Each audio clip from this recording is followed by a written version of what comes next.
Welcome to Sanjay Pandey classes. This is Vikas, your biology teacher. तो हम लोग पिछले क्लास में बायोलॉजी में ये जो टॉपिक था आपका ह्यूमन रिप्रोडक्शन है ना,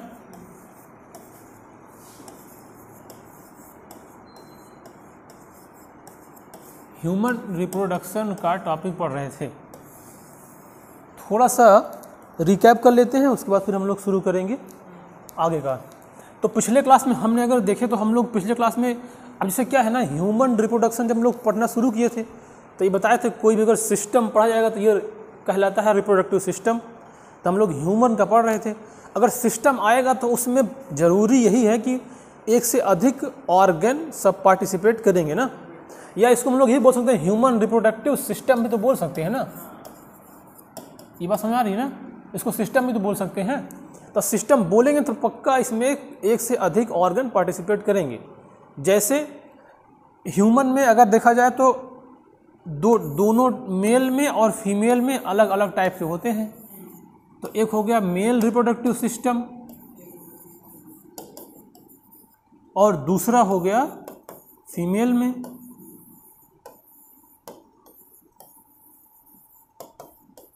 है ना।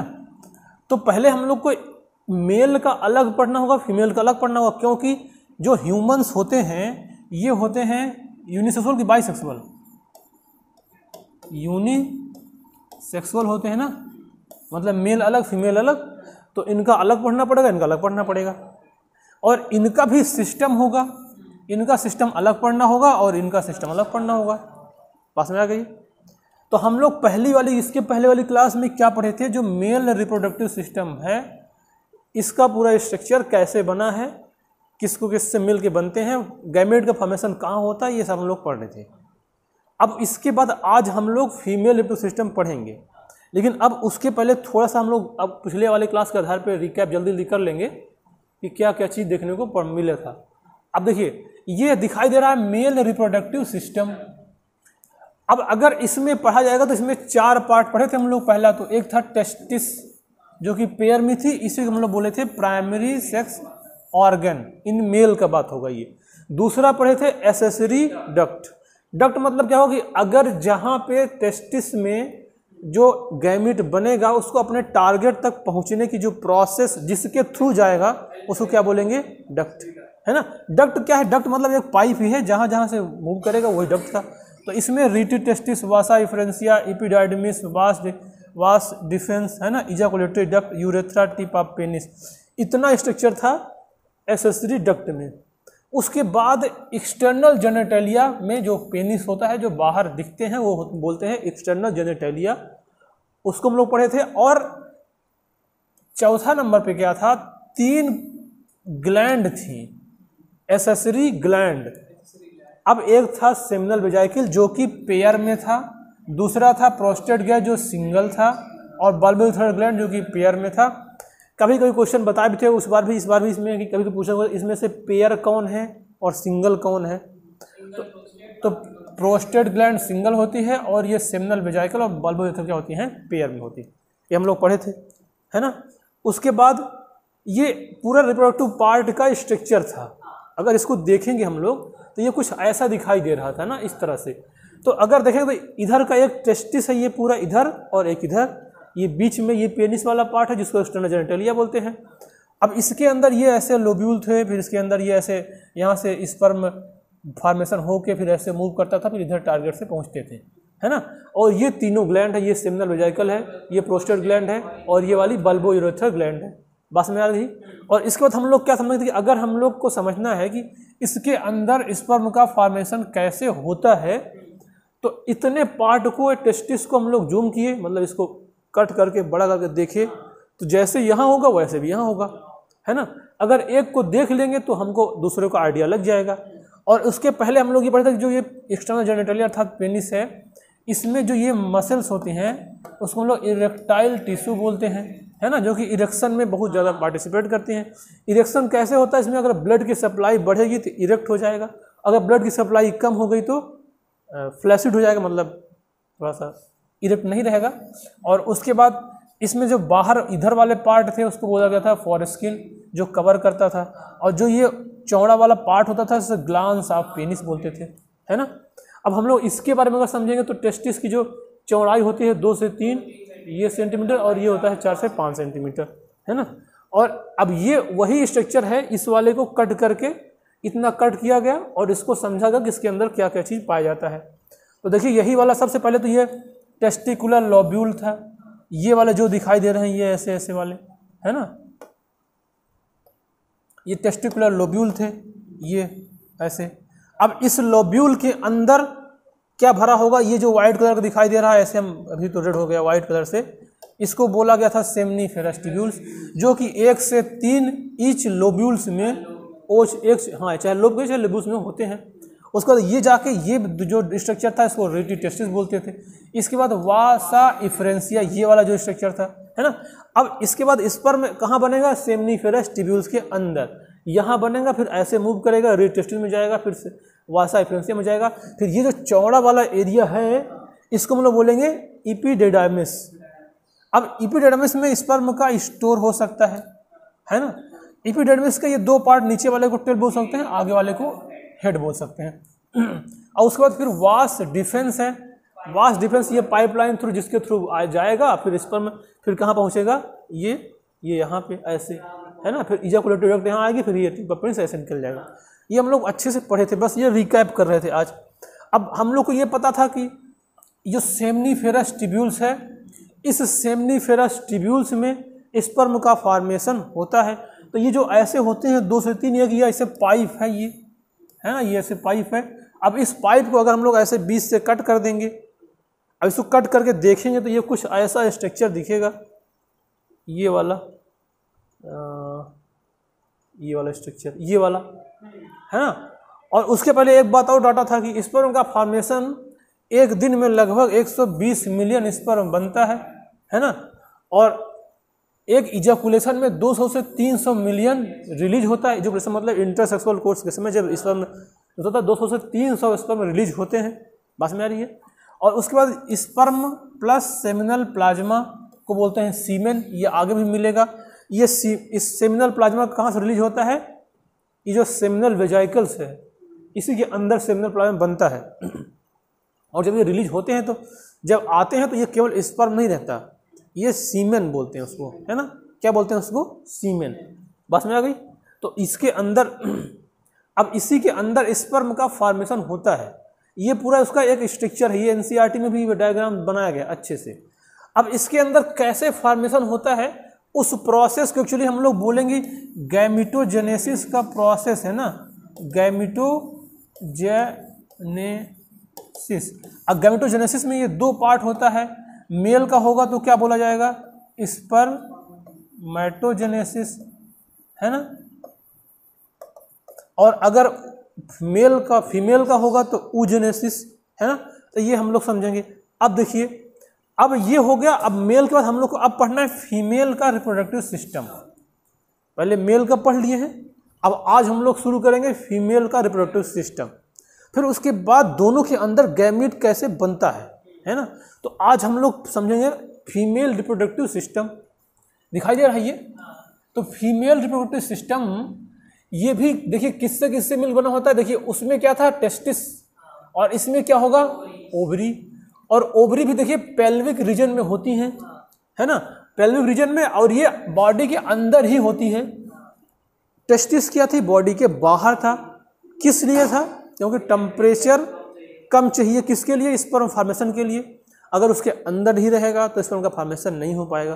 कितना कम टेम्परेचर होना चाहिए था, 2 से 2.5 डिग्री सेल्सियस बॉडी के टेम्परेचर से कम होना चाहिए, है ना। तो उतना टेम्परेचर कम होना चाहिए, लेकिन इसमें ऐसा नहीं है। ओवरी क्या है, ये पेल्विक रीजन पाई जाती है, पेयर होती है। और ये भी देखिए जो ओवरी है ये भी फीमेल का प्राइमरी सेक्स ऑर्गन है ना, ये भी primary sex organ in female क्या होता है, ओवरी, है ना। अब देखिए फीमेल सेक्स एसेसरी डक्ट दूसरा, देखिए उसमें क्या था, मेल एसेसरी डक्ट, बस में आ रही है। तो अब इसमें देखा जाए तो ये इसमें क्या क्या होगा, ओविडक्ट आएगा, यूटेरस आएगा या वॉम्ब बोलते हैं, और उसको फिर उसके बाद सर्विक्स आएगा, फिर वेजाइना आएगा। ये स्ट्रक्चर मिल के इसके बनाते हैं फीमेल के एक्सेसरी डक्ट। डक्ट मतलब क्या, जहाँ पे ओवम बनेगा उसके बाद टारगेट पर पहुँचने की प्रोसेस को क्या बोलते हैं, बनने के जो जहाँ से मूव होता है उसको क्या बोलते हैं, डक्ट। दूसरा ऐसा होगा एक्सटर्नल जेनेटेलिया। अब एक्सटर्नल जेनेटेलिया मतलब जो बाहर दिखते हैं उसको एक्सटर्नल जेनेटेलिया बोलेंगे। अब ये किससे मिलकर बना हुआ, consist of mons pubis, labia majora और लेबिया माइनोरा, हाइमन मेम्ब्रेन और क्लाइटोरिस, है ना, ये हो गया। दूसरा है फीमेल सेक्स एसेसरी ग्लैंड। बात समझ आ रही है, 4 मेल में भी था, 4 पार्ट इसमें भी है। पहला हो गया ओवरी, जिसको हम लोग बोलते हैं primary sex organ in female. दूसरा हो गया फीमेल सेक्स एसेसरी डक्ट, इसमें कि ये ओविडक्ट, यूटेरस, सर्विक्स, वेजाइना और ये बस इतना ही, इतने इसमें आते हैं। एक्सटर्नल जेनेटेलिया होगा जो बाहर दिखते हैं, उसमें क्या क्या होगा, consist of mons pubis, labia majora, labia minora, hymen, clitoris. बस में आ गई। एकदम ना ऐसे पढ़े एकदम रट जाए पूरा, एकदम दिमाग में चलने लगे, कभी जरूरत ही ना पड़े कि हमको रिवीजन करना पड़े, है ना, ऐसे होना चाहिए। सीधा क्वेश्चन लगाइए, जो नहीं बन रहा है उस पर उस तब टॉपिक पर आइए, है ना, यही। अब फीमेल दूसरा है, इसमें देखिए उसमें 3 ग्लैंड थी, इसमें ना केवल बर्थोलिन ग्लैंड एक ही ग्लैंड पाई जाती है। उसमें क्या थी, 3 gland, seminal वेजाइकल, prostate gland single और बल्ब ग्लैंड पेयर, है ना। अब इसमें ये भी क्या होती है, पेयर, क्या होती है, पेयर होती है।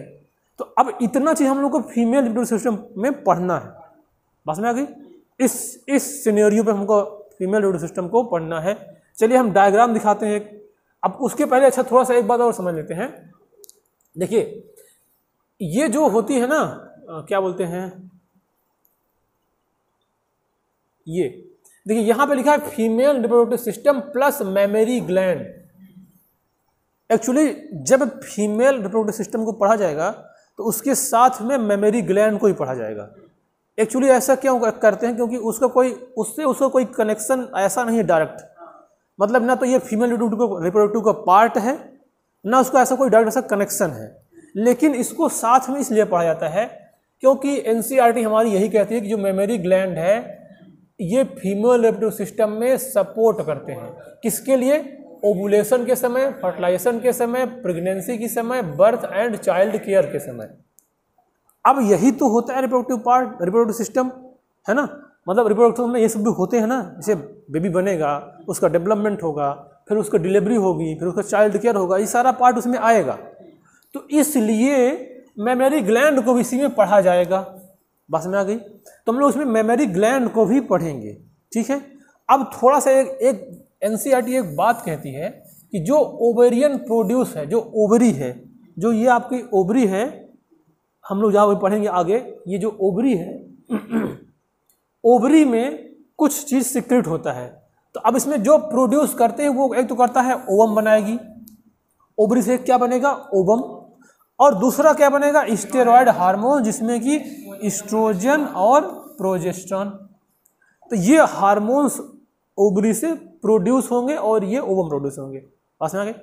अब हम लोग चलते हैं इस रिप्रोडक्टिव पार्ट पे, इसको बहुत अच्छे से समझेंगे, पूरा एकदम क्लियर हो जाएगा। जैसे मेल का समझे थे वैसे ये फीमेल का रिप्रोडक्टिव पार्ट है ना। अगर इसको अच्छे से समझ लेंगे तो इसके अंदर कहाँ कैसे होता है सब कुछ हमको आइडिया लग जाएगा। तो हम ना शुरू करते हैं। हमको हमारी प्राइमरी सेक्स ऑर्गन्स क्या है, ओवरी, है ना। तो ये जो हम येलो कलर का बना रहे हैं, ये इसमें दिखाई भी दे रहा होगा, ये क्या है, ये है ओवरी। अब देखिए ये जो ओवरी है ये यहाँ से अटैच होता है, इसको हम लोग बोलते हैं लिगामेंट। इसको क्या बोलते हैं, लिगामेंट द्वारा ये अटैच होते हैं। बस में आ गई।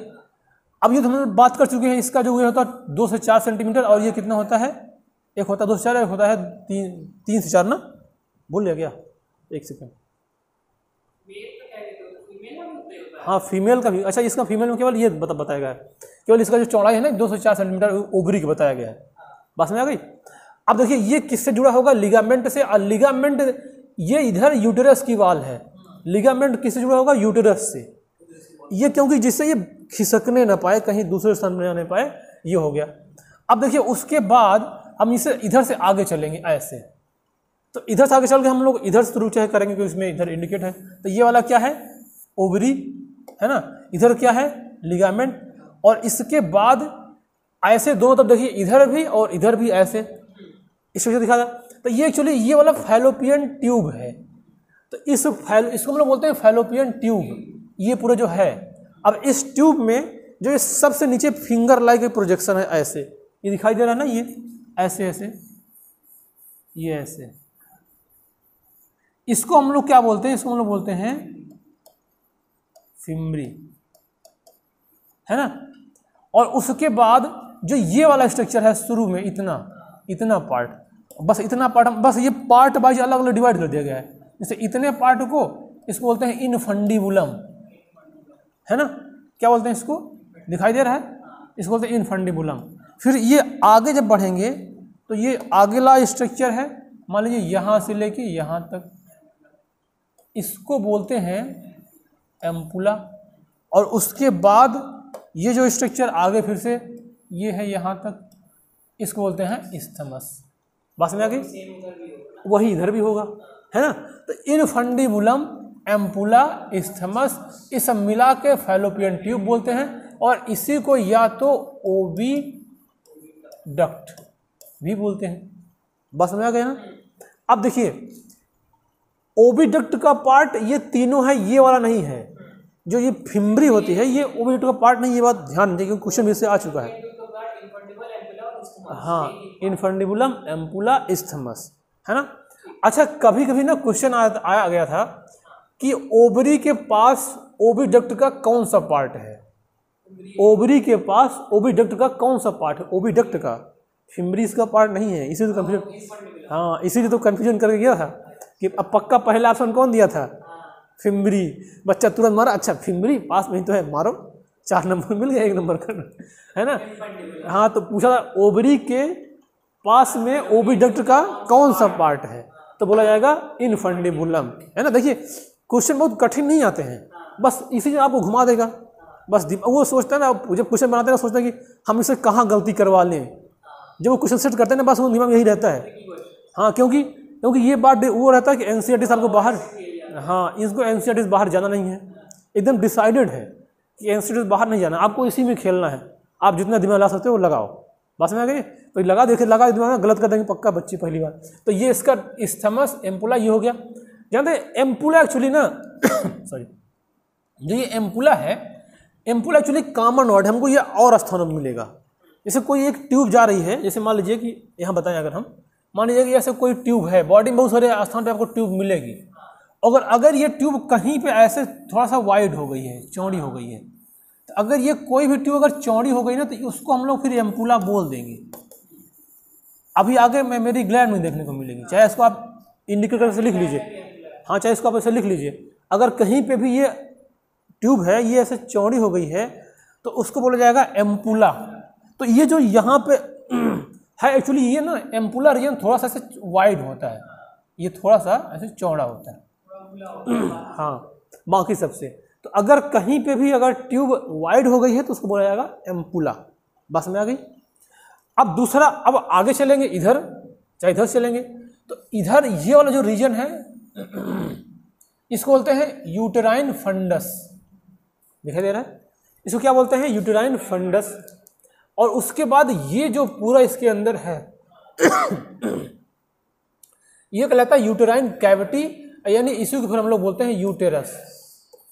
क्या बोलते हैं, देखिए इसके अंदर जो स्पेस है उसको बोलेंगे यूटेराइन कैविटी, और जो ये पूरा स्ट्रक्चर दिखा देगा वो कहलाएगा यूटेरस, है ना। जैसे ये पेन है, हाँ जैसे ये पेन है तो ये कहलाएगा पेन, इसके अंदर जो स्पेस होगा तो कहलाएगा पेन की कैविटी, है ना। तो ऐसे ये पूरा यूटेरस है, हाँ ये पूरा यूटेरस है, इसके अंदर जो खाली स्पेस है उसको बोला जाएगा यूटेराइन कैविटी,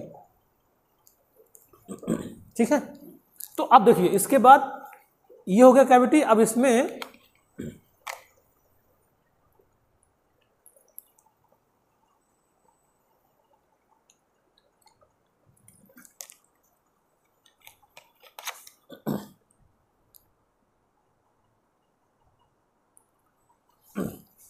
अब इधर से आगे बढ़ेंगे तो ये हो गया। अब जो ये यूटेरस होती है ना, यूटेरस में ध्यान समझिए दोस्तों, इसमें 3 लेयर पाई जाती है ऐसे ऐसे। कौन कौन सी बताते हैं। एक तो ये दोनों तरफ ऐसे, इधर भी और इधर भी, ये ऐसे। तो ये जो हम ऐसे रेड कलर से कर रहे हैं, इसको एक्चुअली बोलते हैं, ये सबसे अंदर है तो इसको बोलेंगे इंडोमेट्रियम, है ना। उसके बाद ये वाली जो लेयर है, एक दूसरी लेयर जो ये वाली है, ये बीच वाली येलो कलर की हम जो बना दे रहे हैं,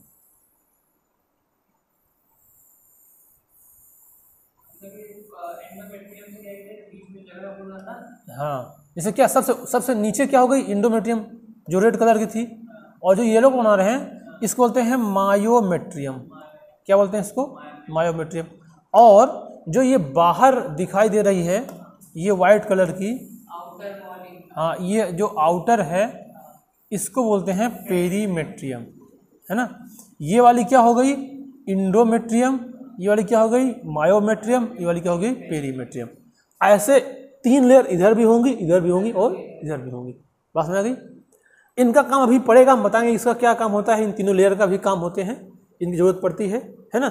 जो ये मायोमेट्रियम होती है, जो बीच वाली, ये ना, इसमें एक्चुअली मायोमेट्रियम में इस मायोमेट्रियम में स्मूथ मसल्स होते हैं, और ये प्रेगनेंसी के समय कंट्रैक्ट होती हैं।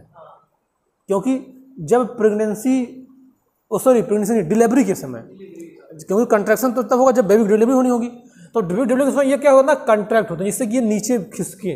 बात समझ रही है। तो ये पाए जाते हैं स्मूथ मसल की ये होती हैं, और ये कंट्रैक्शन ड्यूरिंग डिलीवरी के समय ये हेल्प करती हैं। और देखिए अब नीचे वाला जो पार्ट है, इधर से जब इसे नीचे बढ़ेंगे, है ना, तो जो ये वाला पार्ट दिखाई दे रहा है इसको बोलते हैं सर्विक्स। ये वाला पूरा पार्ट, ये यहाँ से लेके यहाँ तक क्या कहलाएगा, सर्विक्स। बीच वाला नहीं, ये इतना पार्ट, ये जो है इतना सब क्या कहलाएगा, सर्विक्स। और इसमें जो बीच में जो कैनाल बनेगी, ये जो कैनाल ऐसे बन रही है, ये कहते हैं सर्वाइकल कैनाल। बस आ गई। ये एरिया सर्विक्स का है पूरा, और ये वाला क्या है, सर्वाइकल कैनाल। और सबसे नीचे ये क्या होगा, वेजाइना, जो बाहर दिखता है ना, एक्सटर्नल जेनिटलिया में आएगा। तो उसको अब इसमें देखिए, सर्वाइकल कैनाल और ये वेजाइना, ये दोनों को मिला के बनता है बर्थ कैनाल। बात में आ गई। इनको मिला क्या बनेगा, बर्थ, क्योंकि बेबी की डिलीवरी ऐसे ही तो होगा, और तो कहीं से होगा नहीं, यही पार्ट है इसमें, है ना। तो इसमें क्या होगा, इसको बोलेंगे हम लोग बर्थ कैनाल। अब ये देखिए, ये हो गया पूरा रिप्रोडक्टिव सिस्टम के बाद। अब इसमें प्राइमरी सेक्शन क्या हो गया, ओवरी, है ना, फीमेल का। अब तो ये हो गया, उसके बाद हो गया एसेसरी डक्ट। तो डक्ट देखिए, अगर शुरू करें तो ये ओवरी के बाद से ये infundibulum, ampulla, isthmus, uterus, cervix, cervical canal, vagina, ऐसे जाएगा। ये पूरा क्या कहलाएगा, ओविडक्ट। अरे सॉरी, ओविडक्ट नहीं, ये एसेसरी डक्ट। बात समझ गई। या हम लोग कह सकते हैं कि एसेसरी डक्ट में ये क्या आएगा, फैलोपियन ट्यूब, और उसके बाद क्या आएगा, यूटेरस, फिर सर्विक्स, कैनाल, वेजाइना। ये क्योंकि इसका पाथ तो यही है ना, चाहे इधर से आ जाए चाहे इधर से आ जाए, दोनों पाथ क्या लगेगा, तो ये दोनों मिला क्या बोला जाएगा,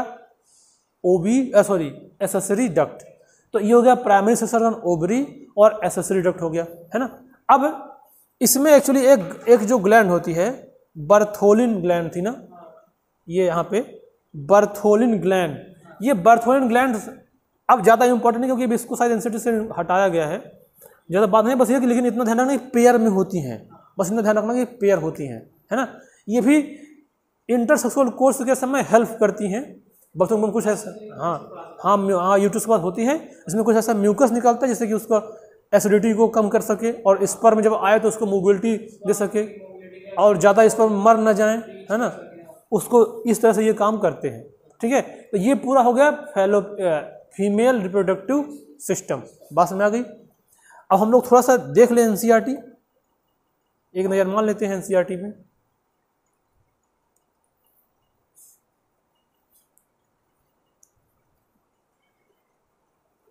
ये तो मेल वाला पार्ट था, है ना, इसको हम लोग समझ लिए थे। ये देखिए उसका कटिंग था, इसको भी समझ लिए थे। अब ये देखिए ये दिखाया गया है फीमेल रिप्रोडक्टिव सिस्टम का, लेकिन ये जो दिखाया गया है ये ऐसी कटिंग है, ये ऐसे काटा गया है, मतलब ये साइड की कटिंग है। जैसे उसमें था साइड कटिंग, ऐसे इसमें भी साइड कटिंग है। तो इसको समझने से पहले आपको ये देखिए ये वाला डायग्राम, बस ये डायग्राम देखिए वही है जो हमने बना रखा है ना, ये पूरा डायग्राम वही है। ये ओवरी है और ये लिगामेंट है ना, और ये भी लिगामेंट है। अच्छा एक बात और, जैसे कि जो ओवरी है ना ये यहाँ पे लिगामेंट से अटैच रहती है, किससे? यूटेरस से। बात समझ आ रही है? एक बात और आप लिखिएगा, जो यूटेरस होता है, हाँ यूटेरस होता है, ये भी अटैच होता है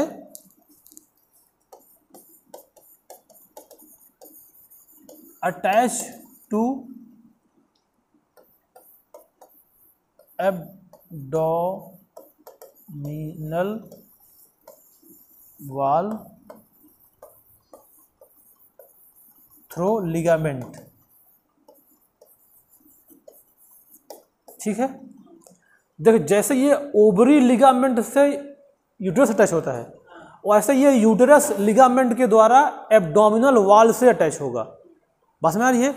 क्योंकि जैसे इसको डर है कि यूटेरस ओवरी कहीं इधर उधर ना खिसक जाए, वैसे यूटेरस भी तो इधर उधर खिसक सकता है ना। तो ये यूटेरस कहीं ना कहीं लिगामेंट के द्वारा एब्डोमिनल वॉल से अटैच रहता है, जिससे कि वो अपने स्थान पर रुका रहे, है ना। तो ये एब्डोमिनल वॉल से अटैच रहेगा, बाकी ये स्ट्रक्चर तो सब वही दिखाई दे रहा है। अब इसका स्ट्रक्चर भी आपको मतलब पूरा लर्न होना चाहिए, क्योंकि देखिए आएगा तो एनसीईआरटी वाला स्ट्रक्चर आएगा, कुछ हटा के पूछ लेगा या इसमें कुछ ट्विस्ट करेगा, है ना, तब में दिमाग लगाना पड़ेगा अब इसमें। तो ये डायग्राम हो गया उसका, और इसमें आप देखिए ये सब बातें वही लिखा है, ये एम्पुला है, इस्थमस है। अच्छा यूटेरस को दूसरा नाम वाम्ब भी बोलते हैं ना, वाम्ब। एक हम लोग जब पढ़ते थे वो बच्चों को कैसे पढ़ाना है ना, तो मतलब उसको बोलते हैं चाइल्ड डेवलपमेंट, है ना, इसे टीचर को पढ़ाया जाता है ना। जब कोई टीचर मतलब बीएड जब करते हैं तो पढ़ाया जाता है बच्चों को कैसे पढ़ाना है, हाँ कैसे पढ़ाना है। तो उसमें आया था कि वाम्ब से टॉम्ब तक, जो वाम्ब टू टॉम्ब जानते क्या होता है? क्या? हाँ कब्र। तो इस उसमें ये पढ़ाया गया था बच्चे जन्म से लेके मतलब गर्भ से लेके मृत्यु तक सीखते हैं, है ना। टॉम्ब की स्पेलिंग सही है ना, बी देख लीजिए होगा, लेकिन मतलब जन्म से लेके कब्र तक, मतलब कहने मतलब उसमें यह था कि बच्चा जिस दिन से मम्मी के पेट में डेवलप होना शुरू हो गया तब से वो सीखना चालू कर देगा, और जिस दिन तक वो उसकी मृत्यु नहीं हो जाएगी तब तक सीखेगा। तो उसमें वाम्ब टू टॉम्ब आ जाता है। तो यूटेरस का दूसरा नाम ये वाम्ब भी होता है ना। बाकी ये सभी cervical canal, perimetrium, endometrium, myometrium, ये तो हम लोग डिस्कस कर ही दिया है ना। अब ये सब बात है क्या, अब ये हो गया मेमोरी ग्लैंड। तो हम लोग अब यहाँ से फिर से समझते हैं, अपने वाले पार्ट पे आ जाते हैं। ये बात समझ में आ गया ना, कोई दिक्कत इसमें नहीं है। चलिए अब देखिए, अब हम लोग यहाँ पे थोड़ा सा ये समझ लेते हैं ओवरी का स्ट्रक्चर। जैसे कि यहाँ पे क्या थी, ये क्या थी, ये ओवरी है, क्योंकि ओवरी के अंदर ही स्पर्म ओवम का फॉर्मेशन होना है। तो थोड़ा सा इसके अंदर काट के देखने तक क्या क्या होगा। हालांकि हम लोग पढ़ेंगे स्पर्म oogenesis, तो इसमें और डिटेल पढ़ेंगे, लेकिन बस थोड़ा सा जानकारी ले लें इसमें क्या क्या चीज़ पाया जाता है। देखिए ये है आपकी ओवरी, इसको ऐसे कट कर दिया गया है ना। तो इसमें ये दिखाई दे रहा है कि ये ऐसा स्ट्रक्चर है। ये जो बाहर वाला एरिया है पूरा अगर हम इसको ऐसे कलर कर देंगे, ये वाला एरिया, ये जो बाहर वाला एरिया ये कॉर्टेक्स कहलाता है। वैसे किसी का भी अगर ऐसे कट किया जाए ना तो बाहर को कॉर्टेक्स बोलते हैं। कहीं हमको किडनी भी चीज़ मिलेगा, है ना, और स्थान पर देखने को मिलेगा। और ये जो मिडिल वाला पार्ट है, जो ये मिडिल वाला पार्ट है, इसको क्या बोलते हैं? मेडुला। ये जो मिडिल वाला पार्ट आएगा, बस में आ गई।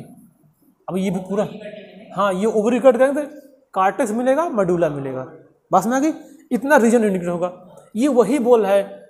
यहाँ पे देखिए, यहाँ पे तो लिखा है ये अटैच यूटेरस पेल्विक वाल, ये लिगामेंट। देखिए हम जो लिखवाया था पेल्विक वाल या एब्डोमिनल वाल, एक ही बात है। ये दोनों केस अच्छा होगा, इसमें लिखा भी है, हम भेजेंगे उसमें लिखा है। तो अब देखिए, अब इसमें थिन एपिथेलियम एक होता है, इसमें बात कर रहा है ये ओवेरियन स्ट्रोमा, इसको पूरा ना एक प्रकार का ये स्ट्रोमा है, ओवेरियन का स्ट्रोमा है।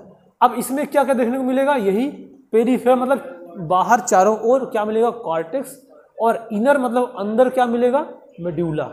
बस में आ गई। अब देखिए फैलोपियन ट्यूब जो होती है वो उसकी लंबाई दिया है इसमें 10 से 12 सेंटीमीटर होती है, ये भी आ सकता है एग्जाम में, भी एनसीईआरटी दिया है ना, 10 से 12 सेंटीमीटर उसकी लंबाई होती है। फैलोपियन ट्यूब ये closer to the ovary is infundibulum, देख लीजिए वही वाला क्वेश्चन था, ओवरी क्लोजर किसका, फैलोपियन ट्यूब, इसलिए हमने इसमें मेंशन कर दिया, क्वेश्चन आया हुआ था। अब देखिए एड्ज ऑफ फंडिबुलम है फिम्बरी, जो उसके बाहर होते हैं, है ना, और fimbriae help the collection of ovum, क्योंकि देखिए यहाँ से ना ऐसे ओवम रिलीज होगा तो ऐसे निकलेगा, और इसको ये ऐसे पकड़ने का, हाँ इसे ऐसे है उसको पकड़ लेगा, अब पकड़ फिर ऐसे मूव करेगा ओवम, है ना, तो ये उसमें हेल्प करती हैं, किसमें, ओवम कलेक्शन में। और ये इनफंडिबुलम जो होता है इसमें, आगे इसमें क्या होता है, इनफंडिबुलम, एम्पुला और इस्थेमस। अब ये जो एम्पुला है, ये एम्पुला में एक्चुअली फर्टिलाइजेशन का साइट है, क्योंकि फर्टिलाइजेशन जब भी होता है तो इसी एम्पुला के पास होता है, एनसीईआरटी हमारी ये कहती है। इधर से स्पर्म की एंट्री होएगी और इधर से ओवम जाएगा, जब दोनों एक साथ एक समय पे यहाँ पे मिलेंगे तभी फर्टिलाइजेशन होगा। अगर ये कहीं आने में कोई देरी किया, कोई पहले पहुँच गया तो फर्टिलाइजेशन नहीं हो पाएगा। जैसे कि अभी हम लोग पढ़ेंगे मेंस्ट्रुअल साइकिल, तो ये बात समझेंगे कि कौन पहले यहाँ पहुँचेगा, कब पहुँचेगा, या उसी समय स्पर्म आया है कि नहीं आया, तो फर्टिलाइजेशन तभी हो पाएगा। अगर अलग अलग समय में स्पर्म ओवम पहले पहुंच गया, फिर वो डिस्ट्रॉय हो गया, तब स्पर्म आ रहा है ना, तो क्या फ़ायदा जब सारे बाराती चले गए, तो उसको कोई मतलब नहीं होगा। तो इसलिए यहाँ पे जब आएगा तो उसी एक सेम समय पे पहुँचना चाहिए। बस में आएगी। अब देखिए, अब इतना हम लोग पढ़ लिए, ओवरी के बारे में समझ गए। अब यहाँ पे यूटेरस को थोड़ा समझते हैं, समझ पा रहे हैं ना, कोई दिक्कत नहीं हो रही। इसे हम लोग क्या बोलते हैं, वार्म या यूटेरस। ये इन्वर्टेड पियर शेप्ड होता है। जो यूटेरस होता है उल्टा नाशपाती जो होती है ना, उसके इन्वर्टेड नाशपाती साथ होता है। ये supported by the ligament attach through pelvic wall, ये भी बात हो गई है ना। और उसके बाद ये opens into the vagina through cervix, ये बात तो क्लियर होगी सब, कोई दिक्कत है नहीं।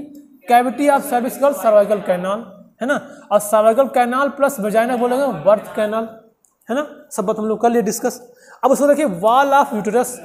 अब इसमें देखिए पेरीफेरी जिसको बोलते हैं, आउटर मोस्ट पेरिडर्म, जो कि थिन होती है, पतली होती है। कौन सी, ये वाली वाल की बात कर रहे हैं हम लोग, हाँ ये वाली, इंडोमेट्रियम, मायोमेट्रियम और पेरीमेट्रियम। सबसे जो बाहर होगी क्या होगी, पेरीमेट्रियम, तो वही हम लोग बात कर रहे हैं इसमें अब, है ना। तो मायोमेट्रियम होगी, ये मायोमेट्रियम थिक होती है, थिक लेयर होती है, स्मूथ मसल्स होती हैं और स्ट्रांग कंट्रैक्शन ड्यूरिंग पार्चुरेशन, मतलब बेबी की डिलीवरी बोलते हैं पार्चुरेशन, है ना। अब उसके बाद होगा इनर मोस्ट जो होती है, इंडोमेट्रियम बोलते हैं इसको। और ये जो इंडोमेट्रियम होती है ये क्या करती हैं, ये ग्लैंडुलर होती हैं और ये undergo the cyclic change during menstrual cycle. यही जो इंडोमेट्रियम है मेंस्ट्रुअल साइकिल के समय इसमें चेंज आते हैं। देखिए इसमें चेंज क्या आएगा, फीमेल में मेंस्ट्रुअल साइकिल चलती है ना, मतलब हर मंथ 28 दिन में। तो जब शुरू होता है तो ये जो अंदर वाली इंडोमेट्रियम है ये कट के गिरती हैं, एक से जब मेंस्ट्रुअल ब्लीडिंग जिसको बोलते हैं स्टार्ट होगा तो ये कट के गिरेंगी। तो ये प्रकार का साइक्लिक चेंज है, कुछ दिन तक निकलेगा फिर बंद हो जाएगा, फिर दूसरा फेज स्टार्ट होगा। हम लोग जब मेंस्ट्रुअल साइकिल पढ़ेंगे तो अच्छे से उसमें और क्लियर होगा। बस में आ रही है। तो ये बात है, ये वही बात यहाँ पे ये कह रहा है, ये वाला है ना, ये मेंस्ट्रुअल के साइकिल में ये डिपेंड करता है। अब हम लोग थोड़ा सा ना एक्सटर्नल जेनिटलिया की बात कर लेंगे। जो यहाँ पे ये था वेजाइना, है ना, तो ये एक्सटर्नल जेनिटलिया है। मेल में क्या था, पेनिस था, उसका तो स्ट्रक्चर हम समझा दिए थे। अब फीमेल में थोड़ा सा कॉम्प्लेक्स है। देखिए फीमेल कॉम्प्लेक्स क्या होगी, इसमें मेल में याद करिए आप लोग कि मेल में जो यूरेथ्रा था वो स्पर्म का और यूरिन का कॉमन पाथ था, समझ में आ रही है। लेकिन इसमें ऐसा नहीं होगा, इसमें डबल ओपनिंग होती है, मेल में सिंगल ओपनिंग था, उसी से स्पर्म भी पास होगा समय पे, और जब जरूरत पड़ेगी तो यूरिन भी पास होगा। लेकिन फीमेल में ऐसा नहीं होगा, इसमें डबल ओपनिंग होती हैं। बात समझ आ गई? तो हम लोग अब थोड़ा सा इसके बारे में जानकारी इकट्ठा करेंगे। फीमेल एक्सटर्नल जेनेटेलिया, ये देखिए एक्सटर्नल जेनेटेलिया या वल्वा बोलते हैं या पेंडेंडम बोलते हैं। एनसीईआरटी में तीनों बात लिखा हुआ है, इसको तीनों नाम से जाना सकते हैं। मतलब जो बाहर दिखता है ये वही है एक्सटर्नल जेनेटेलिया। बात में आ गई? तो अब इसमें देखिए क्या होता है, इसमें पहली बात तो डबल ओपनिंग है। एक देखिए, एक ये वाली है ना, इस ओपनिंग को बोलाता है वेजाइनल ओपनिंग, या इसी को, इसका दूसरा नाम है रिप्रोडक्टिव ओपनिंग।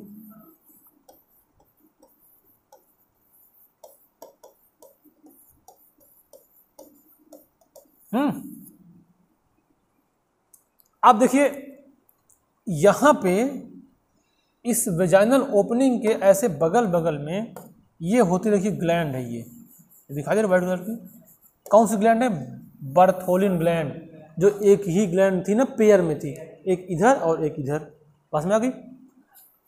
अब देखिए इसके बाद ये जो वेजाइनल ओपनिंग है, ये वेजाइनल ओपनिंग ऐसे पार्शियली एक मेम्ब्रेन से कवर रहती है। इसको बोलते हैं हाइमेन।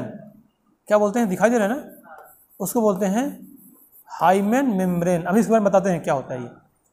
और ये हाइमेन, ये हो गया वेजाइनल ओपनिंग या रिप्रोडक्टिव ओपनिंग। और यहाँ पे एक और ओपनिंग होती है, ये दूसरी वाली ओपनिंग, इसको बोलते हैं यूरेथ्रल ओपनिंग। बस में आ गई? तो एक ये ओपनिंग होगी वेजाइनल ओपनिंग, एक दूसरी होगी यूरेथ्रल ओपनिंग। अब यहाँ पे एक स्ट्रक्चर होता है, ये वाला स्ट्रक्चर, इसको बोलते हैं क्लाइटोरिस, है ना। तो मेन तो ये हो गया तीन पार्ट, क्या क्या? एक वेजाइनल ओपनिंग, दूसरा यूरेथ्रल ओपनिंग जिससे यूरिन पास होगा, और इससे क्या होगा? रिप्रोडक्टिव समय हेल्प होगा, है ना, स्पर्म इसके एंट्री करेगा, है ना। ये सब कौन से? Vaginal opening. अब देखिए दूसरा है, यहाँ पे इसके अंदर क्या पाया जाता है? हाइमन मेम्ब्रेन, और ये क्या थी? क्लाइटोरिस, है ना। अब देखिए इसके बाहर की, अब हम इसको समझते हैं, इसके बाहर ये ऐसा कुछ लेयर दिखाई दे रहा है, ये देखिए, ये कुछ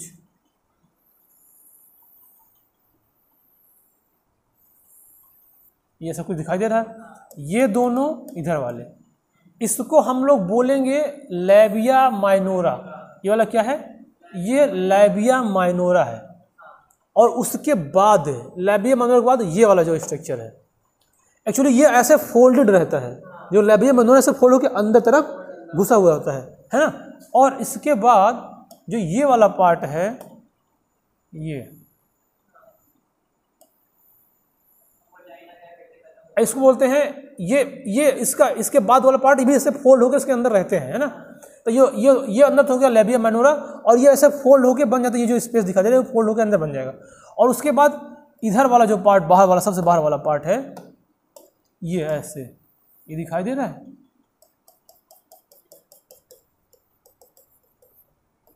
है ना। इसको बोलते हैं लैबिया माइजोरा। जो ये वाला पार्ट है, ये क्या कहलाता है? लैबिया माइजोरा। हाँ, ये अब देखिए, ये प्यूबिक हेयर, ये जो हेयर्स पाए जाते हैं, ये केवल और केवल लैबिया माइजोरा में पाया जाएगा। लैबिया माइनोरा में हेयर नहीं होते, क्योंकि ऐसे फोल्ड होकर चला जाता है अंदर, है ना।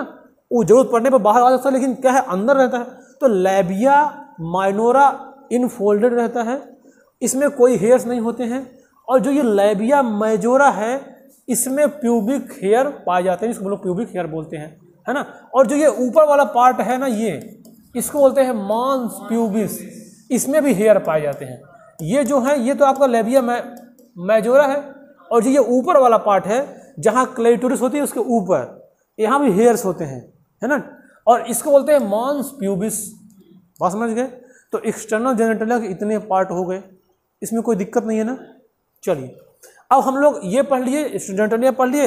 अब हम लोग पढ़ेंगे इसका डायग्राम, थोड़ा सा देख लेते हैं। जो ये यहाँ पे जो चीज़ें थी, ये सब उसमें लिखा गया वही बातें। देखिए, मांस प्यूबिस, ये consist of fatty tissue covered by the skin pubic hair, ये तो कवर होता है। उसको देखिए लैबिया मेजोरा है, ये ये fleshy fold external from the mons pubis surrounded by the vaginal opening, ये उसको कवर करता है मेजोरा। और ये है लेबिया मेजोरा, ये अंडर लेबिया मेजोरा, मतलब उसके अंदर, मतलब इन फोल्डेड के अंदर पाया जाता है। और ये हाइमन मेम्ब्रेन है। देखिए ये क्या होती है, वेजाइनल ओपनिंग को पार्शियली कवर करती है ना। और ये देखिए इसमें एक बात है कि जब रिप्रोडक्शन होगा तो इसी के थ्रू तो पेनिस एंट्री करेगा, तो हाइमन मेम्ब्रेन उसमें ब्रेक हो जाएगी, समझ में आ रही है। तो एक्चुअली इसमें एक ऐसा कोई मिथ है कि जब पहली बार कोई फीमेल्स रिप्रोडक्शन करती, मतलब इंटरसेक्सुअल कोर्स करती, मतलब सेक्स करती है, तो उसकी हाइमन मेम्ब्रेन टूटती है, उसके पहले नहीं रहती है। लेकिन एनसीईआरटी ये कहती है कि उसके पहले भी ये मेम्ब्रेन ब्रेक हो जाती है। जैसे कोई फीमेल्स कोई एक्सरसाइज करने लग गई, साइकिलिंग के समय, है ना, कोई हॉर्स राइडिंग है, हॉर्स बैक राइडिंग उसमें हो सकती है, स्विमिंग के समय, ये कोई और भी कोई ऐसा कोई हैवी वर्क किया, है ना, कोई जर्क आया, तो उसके भी वजह से टूट सकती है। तो लोगों के दिमाग में रहता है किसी की हाइमन मेम्ब्रेन टूटी है तो वो वर्जिन नहीं है ना, मतलब उसने कभी इसके पहले भी कुछ ये सेक्सुअल कोर्सेस किए हैं। लेकिन एनसीईआरटी इसको पूरा खारिज करती है कि ऐसा कुछ नहीं है, ये केवल एक मिथ है, इसके अलावा भी हाइमन मेम्ब्रेन ब्रेक हो सकती है। बात में आ गई। तो ये एनसीईआरटी लिखती है, तो मान लीजिए क्वेश्चन बन सकता है तो ऐसा बनाया जा सकता है। तो ये वही बात इसमें लिखा है। देखिए अब ये क्या करता है, हाइमन ये वजाइना को पार्शली कवर करता है, often from the during first coitus, मतलब सेक्सुअल इंटरकोर्सेस, है ना। अब ये क्लाइटोरिस क्या होता है, ये finger like like on the upper part function, ये जो था ये वाला, ये है ना, ये है क्लाइटोरिस, फिंगर लाइक होता है, छोटा सा पार्ट होता है, लेबिया माइनोरा में पाया जाता है। ये भी सेक्सुअल रिप्रोडक्शन के समय स्टिमुलेशन में काम करता है ना, मतलब स्टिमुलेट करने में, मतलब रिप्रोडक्शन को स्टिमुलेट करने में ये क्लिटोरिस क्या करता है, ऐसे कि जब सेक्सुअल इंटरकोर्स होगा तो उसकी इच्छा जागृत करना, है ना, जब वहाँ पे टच होगा या कुछ और होगा तो वहाँ बहुत सेंसिटिव पार्ट होते हैं, तो उसको क्या होगा, स्टिमुलेशन देगा, है ना, किसको क्वाइटियस को, है ना, करने के लिए। तो ये काम क्लाइटोरिस का भी होता है। और ये हाइमन होती है, ये जो हाइमन मेम्ब्रेन देखिए इसमें लिखा है, can also be ब्रेकन sudden fall टेम्पन etc, मतलब कि इसका मतलब यहाँ पे ये है कि बहुत सारे कारण और हो सकते हैं क्वाइटियस के अलावा भी, हाँ, जिसकी वजह से हाइमन मेम्ब्रेन टूट सकती है। इसलिए इसको हम लोग ये वर्जिनिटी के उसमें नहीं बोलेंगे कि ये वर्जिन है कि नहीं है ना। तो ये अवधारणा बिल्कुल गलत है कि किसी की मेम्ब्रेन की हाइमन मेम्ब्रेन टूटी हुई है तो वो वर्जिन नहीं है। बस में आ गई। तो ये आपका पूरा हो गया फीमेल रिप्रोडक्टिव सिस्टम का पार्ट। अब इसके बाद ये भी पढ़ ले, मेमोरी ग्लैंड भी पढ़ लें आज ही, क्या कहना है, क्योंकि अभी थोड़ा सा इसमें है हार्मोन्स ऑफ टेस्टिस, पढ़ लेते हैं कोई बात नहीं, ठीक है, ज़्यादा लंबा नहीं है। देखिए अब इसको हम लोग समझते हैं मेमोरी ग्लैंड। तो मेमोरी ग्लैंड कितना होती हैं, पेयर होती हैं किसी फीमेल में। ये रिप्रोडक्टिव सिस्टम का एक्चुअली ऐसा पार्ट नहीं है। क्यों पढ़ेंगे उसके साथ में, क्योंकि ये हेल्प करते हैं फर्टिलाइजेशन में, ओवुलेशन में, पार्टुलेशन में और बेबी के केयर में। इसलिए हाँ, बर्थ और केयर दोनों हेल्प करते हैं, इसलिए हम उसको इसके साथ पढ़ लेते हैं। तो एक्चुअली मेमोरी ग्लैंड यहीं से ना हम लोग बोलते हैं मैमल्स, जो जिसके अंदर मेमोरी ग्लैंड पाए जाते हैं क्या होते हैं, मैमल्स। जिनके नहीं पाए जाते मैमल्स नहीं होते हैं ना। तो मेमोरी ग्लैंड ह्यूमन में फीमेल्स में डेवलप होते हैं। कितने होते हैं, पेयर में। तो एक के बारे में स्ट्रक्चर पढ़ लेंगे तो हम लोग समझ जाएंगे कि दूसरी वाले में भी ऐसे होते हैं। एक्चुअली इसमें क्या होता है, मिल्क का प्रोडक्शन और मिल्क का इजेक्शन इसके अंदर होते हैं। तो देखिए अब पढ़ना शुरू करेंगे तो इसका कुछ ऐसा स्ट्रक्चर ये दिखाई दे रहा है ना, ये कुछ ऐसा स्ट्रक्चर दिखाई दे रहा है। देखिए इसमें क्या होता है ना, ऐसे ये जो चेम्बर है ये इस तरह से, ये ऐसे इसमें पाए जाते हैं।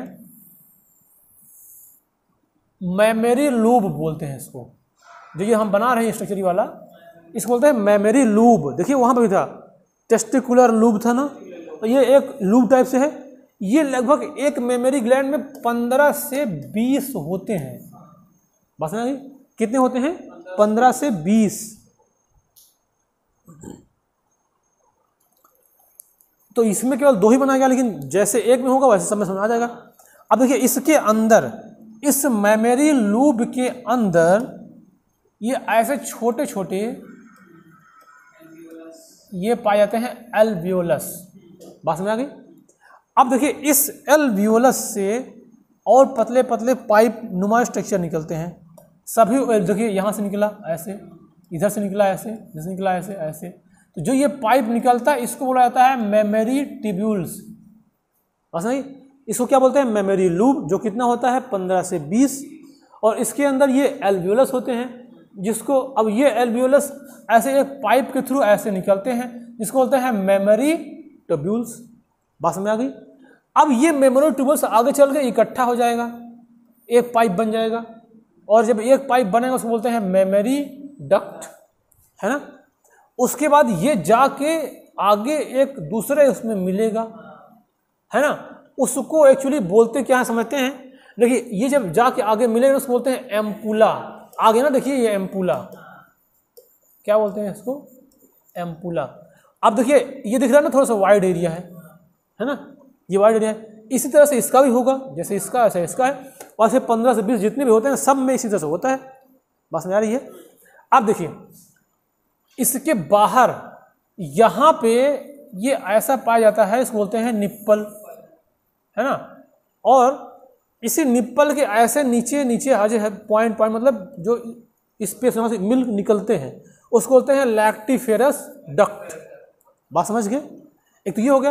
अब जानते हैं एक बात और होता है, जो निप्पल्स होते हैं ना, इन निप्पल्स के इधर ऐसे ऐसे इस एरिया में ब्लैक कलर का होता है। जैसे कि मान लीजिए कि अगर हम बनाए यहाँ पे ऐसे थोड़ा सा, ये वाला हो गया निप्पल्स मान लीजिए, तो इसके ऐसे एरिया होते हैं, ये इतना एरिया ब्लैक होता है ना। तो ये हो गया निप्पल्स, और ये ब्लैक एरिया होता है, इसको बोला जाता है एरियोला।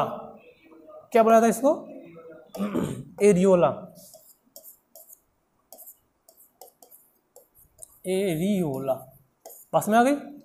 अब ये जो एरियोला है इसका देखिए एक्चुअली क्या काम होता है ना, जब बेबी मदर के मिल्क को सक करेगा तो निप्पल्स में ऐसे मुंह लगाएगा, और उसको जब लगाएगा तो उसका जो ओंठ है इस एरियोला में टच होगा, और इस एरियोला में सेंसरी नर्व जो होती हैं वो पाई जाती हैं, वो ले जाती हैं ब्रेन को सिग्नल पहुंचाती हैं। जैसे बहुत सेंसिटिव होता है, जैसे कोई टच किया, अब टच कोई क्या बच्चा टच करेगा दूध पीने समय, तो ये मेमोरी ले जाएगा सेंसेशन ब्रेन को, और जब ब्रेन को सेंसेशन जाएगा तो जो ये यहाँ पे ये एल्वियोलस है, यहीं पे फॉर्मेशन होता है मिल्क का।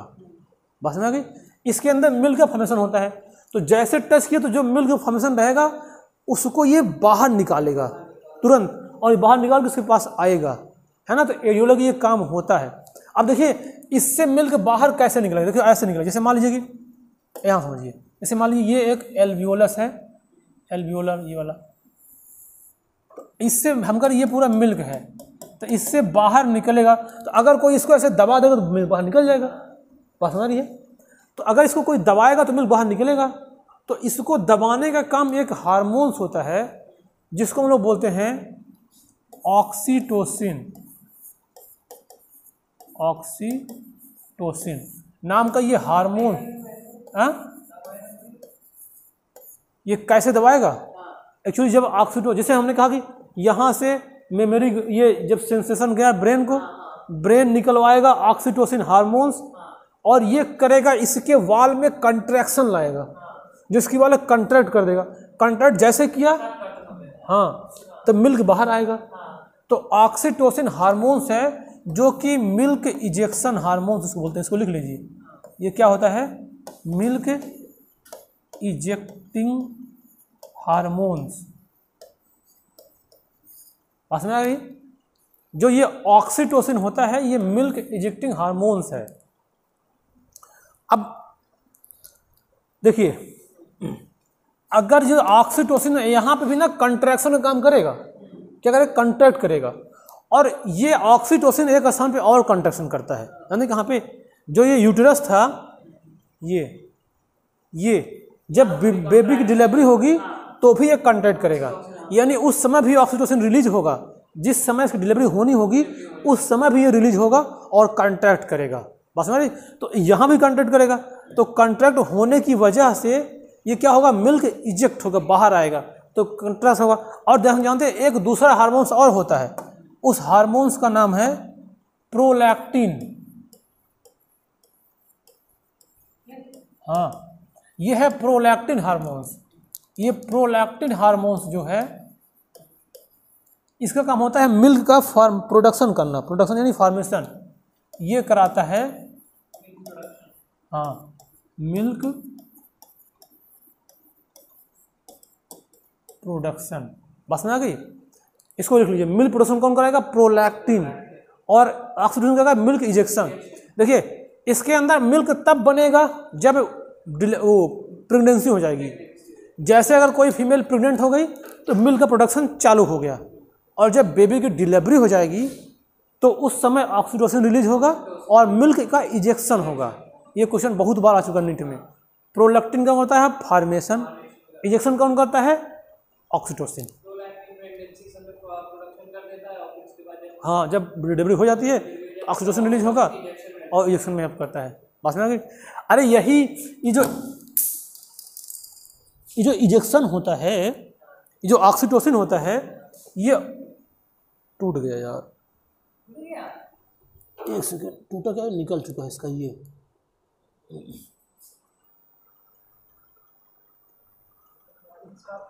नहीं बस जल्दी बन गया। ये जो ऑक्सीटोसिन होता है, ये ऑक्सीटोसिन ना, अरे जब गाय भैंस का बच्चा मर जाता है ना तो आता है ना इंजेक्शन, इंजेक्शन देखिए लगाया जाता है, बोले कि बोलते हैं इंजेक्शन वाला दूध है, तो ये वही वाला इंजेक्शन लगाया जाता है ऑक्सीटोसिन। मार्केट में पिटोसिन नाम से मिलता है, हालांकि अब ये इलीगल बैन कर दिया है, लोग चोरी से ले आते हैं, लगा देते हैं। तो जब लगाएंगे तो क्या होगा, कंट्रैक्शन में मिल्क बाहर आएगा, है ना, बस यही होता है और कुछ है नहीं। तो इसमें ये क्वेश्चन दोनों इसमें आया हुआ है इसमें। तो ये मेमोरी ग्लैंड हो गया। अब देखिए फिर से इसमें यहाँ पे आते हैं, ये तो मेमोरी ग्लैंड।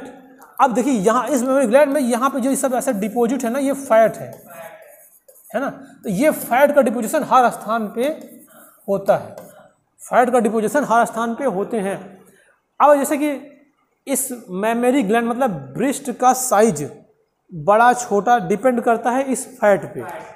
अगर फैट का डिपोजिशन ज़्यादा हो गया तो साइज बढ़ जाएगा, लेकिन कभी भी ऐसा नहीं कि अगर किसी का साइज बड़ा है तो उसमें मेमोरी ग्लैंड या ये मेमोरी लूप ज़्यादा हो जाएंगी। वो उसका ये 15 से 20 ही होंगे, चाहे छोटा हो साइज चाहे बड़ा हो। बस वो डिपेंड करता है कि फैट का जिसमें डिपोजिशन ज़्यादा हो गया तो ज़्यादा बड़ा हो जाएगा, अगर कम होगा तो छोटा रहेगा। बात में आ गई। इसलिए आदमी कोई मोटा होता है कोई पतला होता है, लेकिन उसको ऑर्गन तो सब वही रहते हैं ना। ऐसा था ना कि मोटा होगा 3 आँखें हो जाएंगी, 2 ही आँखें रहेंगी, या किडनी 4 हो जाएगी, तो ऐसा नहीं है। फैट डिविजन होने से उसका साइज थोड़ा बहुत मान बढ़ जाएगा, लेकिन बाकी जो चीज़ें हैं ये सारे कॉमन रहती हैं। ठीक है, तो आज हम लोग ये पूरा पढ़ लिए फीमेल रिप्रोडक्टिव सिस्टम और मेमोरी ग्लैंड। ठीक है, तो अब हम लोग अगले क्लास में इसके बाद का जो टॉपिक है नहीं, इसके बाद अभी भी मिलेगा। इससे कुछ हार्मोन्स निकलते हैं, इससे टेस्टिस से कुछ हार्मोन्स रिलीज होते हैं।